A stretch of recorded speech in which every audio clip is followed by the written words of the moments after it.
Sepatu di zaman sekarang sudah menjadi sebuah kebutuhan primer untuk manusia.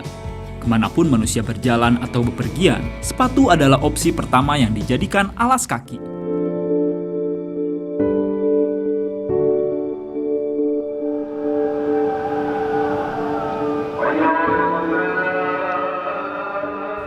Tapi, di bulan suci Ramadan ini, mungkin kamu punya pertanyaan, apakah Nabi kita, Muhammad SAW, juga memakai sepatu dalam kesehariannya? Dan apakah memakai sepatu diperbolehkan dalam ibadah? Mari kita bahas perlahan segala pertanyaan itu di bulan suci ini demi menambah ilmu kita. Let's go! Eits, sebelum videonya dilanjut, diingetin dulu nih, buat kamu yang sepatunya rusak, langsung aja reparasi sepatumu di Shoe Workshop. Oke, back to the video. Kita mulai berselancar ke zaman pada saat Nabi Muhammad SAW lahir.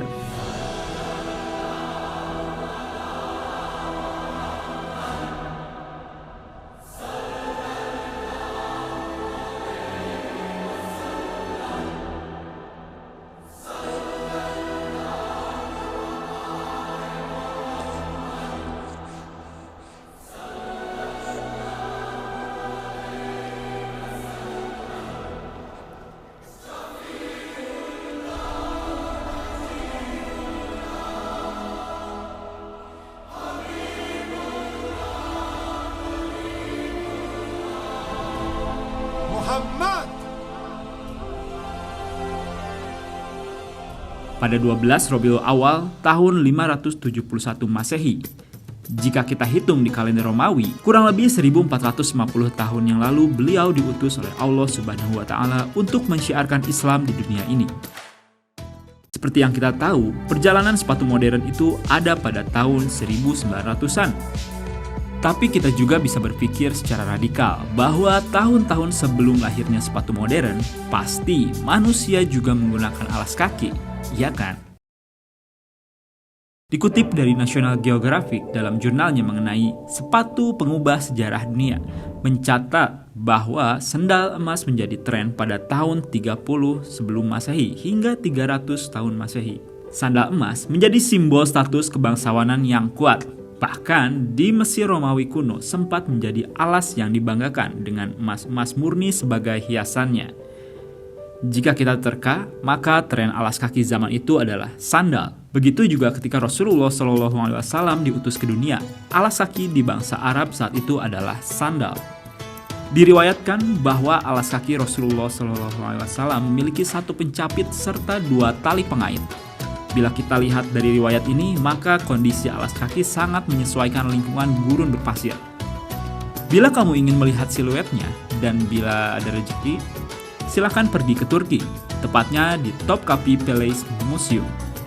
Sejarah Islam sangat lengkap termonumen di Turki sana. Mungkin kamu sudah tahu alasannya mengapa, tapi mari kita bercerita sedikit.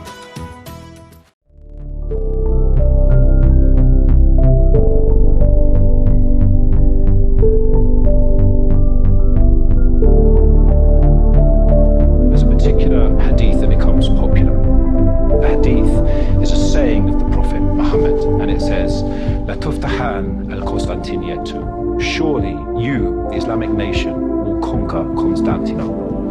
فَلَنِعَمْ الْأَمِيرُ أَمِيرُهَا. And how wonderful will its commander be, the commander of that nation. وَلَنِعَمْ الْجَيْشُ ذَلِكَ الْجَيْشُ. And how amazing, how wonderful will the army be, the army of that nation. This particular setting, that there will one day be a great commander who will conquer Constantinople, starts to become important for Mehmed. Kita tahu cerita bagaimana gagahnya Al-Fatih dalam menaklukkan Konstantinopel. Konstantinopel adalah kerajaan Romawi yang berkuasa di Timur Tengah, tepatnya di daerah Turki sekarang. Bangsa Konstantinopel menguasai sekitar 1500-an tahun karena kapabilitasnya bersosialisasi bersama bangsa Eropa. Suatu hari, kerajaan Utsmani hendak menaklukkan Konstantinopel. Konstantinopel pun meminta bala bantuan kepada sekutunya di Eropa. Mereka meminta pasukan untuk mempertahankan Konstantinopel dari serangan Utsmani ini ke Perancis, Inggris, dan sekitar daerah Eropa lainnya. Saat meminta bantuan, bisa dibilang kaisarnya Romawi Konstantinopel ini memakai sepatu berhak tinggi. Itulah sepatu perang ketika saat itu. Sepatu hak tinggi digunakan untuk menaiki kuda dan berjalan di atas pasir.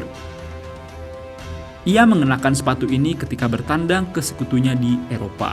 Pertemuan terjadi dengan Raja Prancis ketika itu. Ia pun melirik sepatu ini yang kemudian ia tiru untuk dijadikan sepatu kerajaan. Sepatu hak tinggi pun menjadi sebuah tren di Eropa berkat Raja Prancis yang menjadikan sepatu ini sebagai simbol kegagahan dan kedermawanan seseorang. Jadi, pada saat itu, justru banyak tren fashion Eropa yang mengikuti gaya berpenampilan bangsa Arab.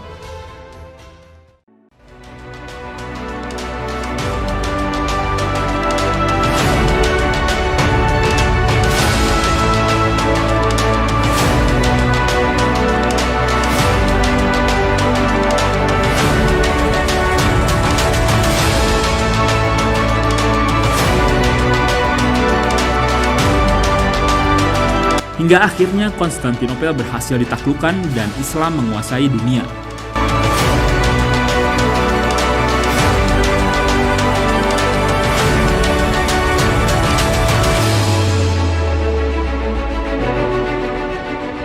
Karena bangsa Eropa sulit menyebutkan Utsman, akhirnya nama yang populer sekarang diketahui adalah Kerajaan Ottoman.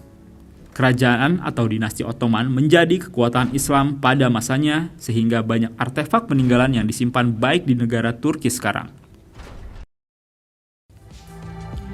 Dari sini kita melihat bahwa sepatu berubah seiring zaman.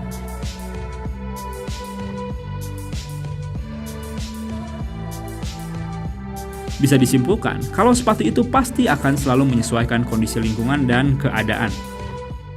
Bila harus menyesuaikan, mungkin kamu bertanya, bagaimana bila kita beribadah tapi dalam keadaan yang mengharuskan memakai sepatu? Atau apakah boleh kita sholat menggunakan sepatu? Kita ambil dulu kasusnya di tahun 2017 silam ketika kunjungan Raja Salman. Tiba di Indonesia ini adalah Raja Salman bin Abdul Aziz Al Saud. Saat itu ada potret Raja Salman yang menggunakan sepatu ketika sholat berjamaah di Masjid Istiqlal. Foto itu pun hangat diperbincangkan di media sosial. Tapi buat kamu yang belum tahu, nyatanya sholat memakai sepatu dalam Islam itu diperbolehkan dengan sebuah catatan, yaitu dalam keadaan safar atau dalam perjalanan. Yang dipermasalahkan adalah bagaimana kesucian alas kaki bila digunakan dalam sholat. Jawabannya sudah ada. Intinya, bila kamu merasa alas kaki itu dalam keadaan suci, maka tidak masalah menggunakan alas kaki ketika sholat. Dari Abu Sa'id Al-Khudri radhiyallahu anhu, beliau berkata, Rasulullah SAW bersabda, "Idza jaa ahadukumul masjida falyanzur, fa in ra'a fi na'laihi adhan aw kadhara, falyamsahhu wal yusalli fihima." Apabila salah seorang dari kalian datang ke masjid, maka hendaklah dia memperhatikan jika dia melihat najis atau kotoran pada sandalnya, maka hendaklah dia menggosoknya dan sholat dengan memakainya. Nabi SAW pun mencontohkan hanya mengusap alas kakinya dan kemudian melaksanakan sholat. Riwayat ini sering ditafsirkan untuk sholat dengan menggunakan kaos kaki. Islam sudah sangat memudahkan untuk hambanya agar bisa beribadah dalam kondisi apapun. Begitulah indahnya. Jadi, bila kamu menemukan orang lain beribadah tidak seperti kamu dalam beribadah, jangan saling menyalahkan ya. Bahkan, dalam keadaan perjalanan di kereta atau pesawat pun kita masih diperbolehkan sholat hanya dengan bertayamum. Semua keadaan itu haruslah diresapi dengan keindahan. Karena yang berhak menilai salah dan benar hanyalah Allah semata. Masih penasaran sepatu yang dipakai Nabi SAW saat bermusafir? Yang jelas bukan gambaran sepatu sneakers seperti yang kita kenal sekarang ya. Penemuan National Geographic pun hanya mendekati saja bahwa ditemukan sebuah sepatu yang dikira berusia 2000 tahun silam.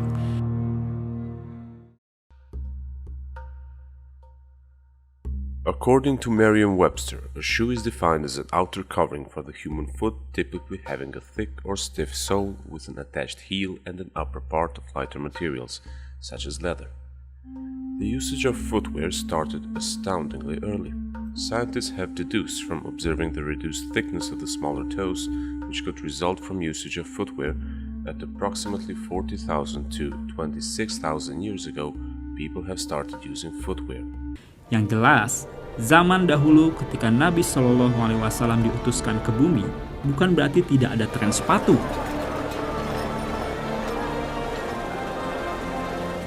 Kesadaran beralas kaki bahkan sudah ada ketika zaman purba. Kita tidak tahu pasti, namun hikmah yang bisa didapat adalah kesederhanaan dan keindahan dalam fashion adalah contoh yang perlu diamini dengan nilai keislaman yang mulia. Semoga di bulan suci ini kita bisa meresapi nilai Islam dan keindahannya. Allahu a'lam.